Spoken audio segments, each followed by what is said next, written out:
Assalamualaikum warahmatullahi wabarakatuh.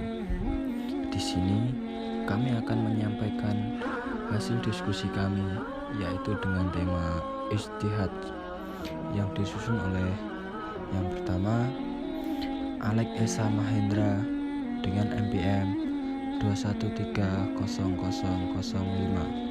Yang kedua Reynaldo Rafael dengan NPM 2130006. Yang ketiga Lutfi Rianto Subair dengan NPM 2130016. Yang keempat Mahfud Arifin dengan NPM 2130040. Yang kelima Tio Fatur Rahman dengan NPM 2130043. Kami di sini akan membahas tentang yang pertama, apa yang dimaksud dengan ijtihad. Yang kedua, apa fungsi dari ijtihad bagi umat Islam. Yang ketiga, atas dasar apa ijtihad boleh dibuat dan digunakan. Yang keempat, apa dasar hukum ijtihad. Yang kelima, apa saja syarat untuk menjadi seorang mujtahid. Yang keenam, macam-macam ijtihad. Apa yang dimaksud ijtihad? Menurut bahasa, ijtihad berarti pengerahan segala kemampuan untuk mengerjakan sesuatu yang sulit. Atas dasar ini, maka tidak tepat apabila kata ijtihad dipergunakan untuk melakukan sesuatu yang mudah atau ringan.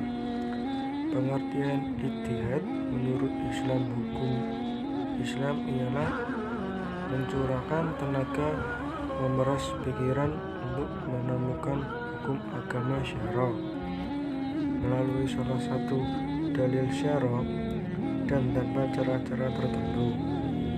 Berdasarkan definisi tersebut, maka ijtihad memiliki beberapa makna, yakni yang pertama, sesungguhnya ijtihad merupakan pemikiran dalam mengkaji dalil-dalil, dan hal ini lebih umum dari qiyas.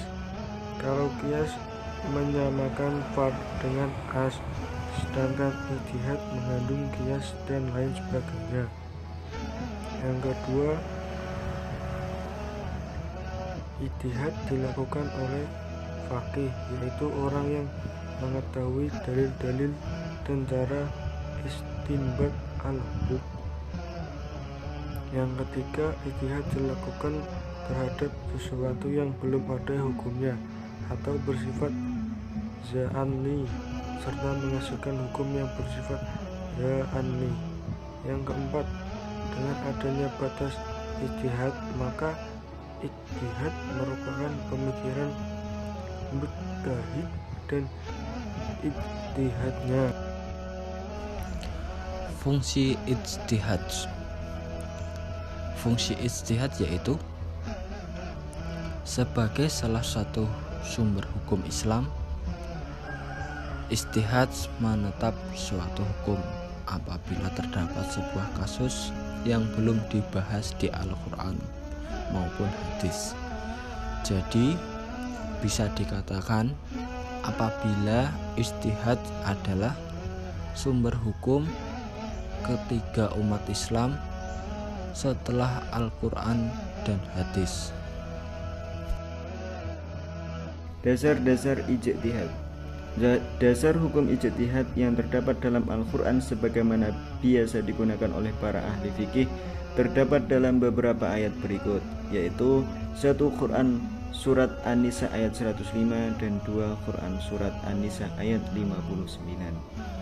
Selain Al-Quran sebagai dasarnya, para ahli juga menggunakan hadis yang merupakan sabda dari Rasulullah SAW dalam beberapa hadis berikut. yaitu satu dari Amr bin As bahwa ia mendengar Rasulullah SAW bersabda, ketika seorang hakim hendak memutuskan hukum lalu berijtihad kemudian benar, ia mendapatkan 2 pahala. Jika ia hendak memutuskan hukum lalu berijtihad kemudian ternyata salah, ia mendapatkan 1 pahala. Hadis riwayat Muslim. Selanjutnya dari Ibnu Buraidah dari ayahnya bahwa ketika memberi perintah kepada komandan perangnya, Rasulullah SAW bersabda, jika kamu berhasil mengepung benteng musuh, lalu musuh ingin dihukumi berdasarkan hukum Allah, jangan hukumi berdasarkan hukum Allah, tetapi hukumi berdasarkan keputusan sendiri. Karena engkau tidak tahu apakah kamu sudah benar dalam menerapkan hukum Allah. Hadis riwayat Al-Dahawi nomor hadis 357. Hukum istihad. Hukum melakukan istihad bagi orang yang telah memenuhi syarat dan kriteria istihad. Yang pertama, fardu ain, untuk melakukan istihad untuk kasus yang terjadi pada diri sendiri dan ia harus mengamalkan hasil istihadnya sendiri. Yang kedua, fardu ain juga untuk menjawab permasalahan yang belum ada hukumnya, dan bila tidak dijawab, dikhawatirkan akan terjadi kesalahan dalam melaksanakan hukum tersebut dan habis waktunya dalam mengetahui kejadian tersebut.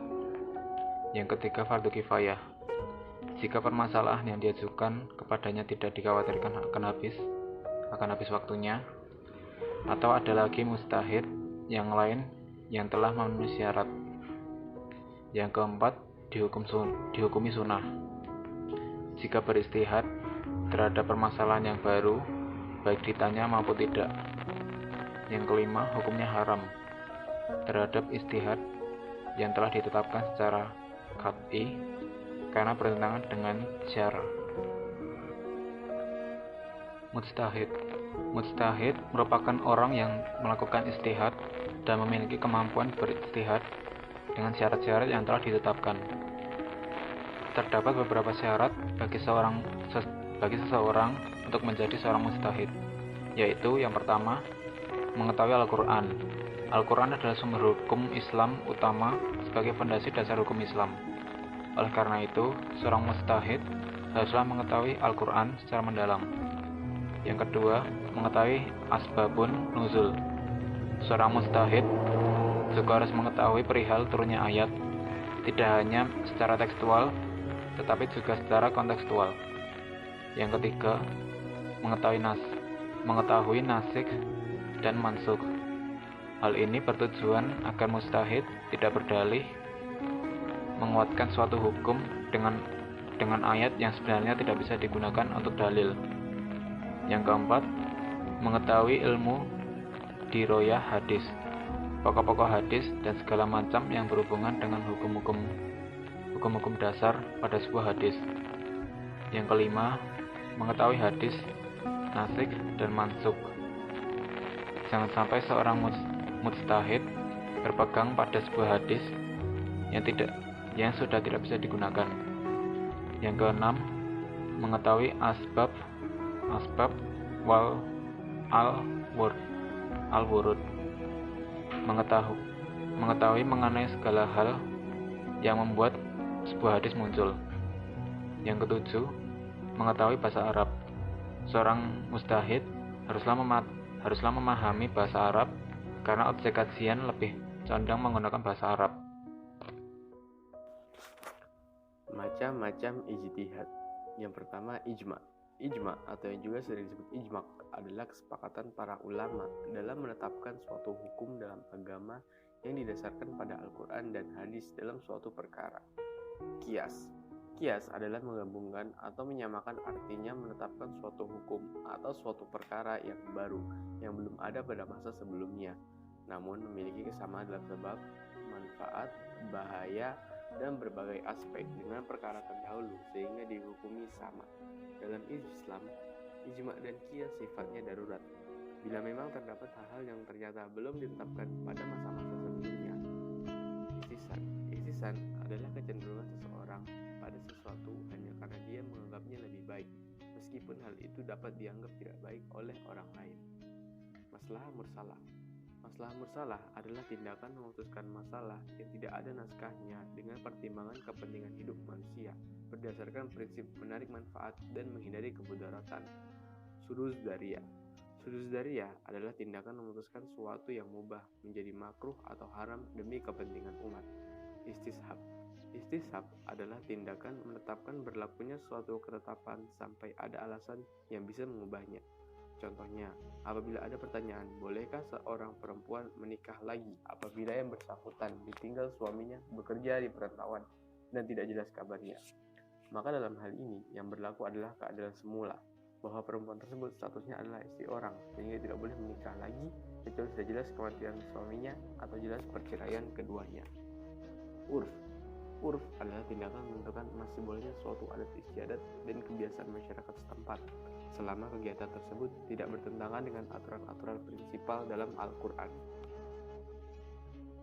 Sekian, terima kasih. Wassalamualaikum warahmatullahi wabarakatuh.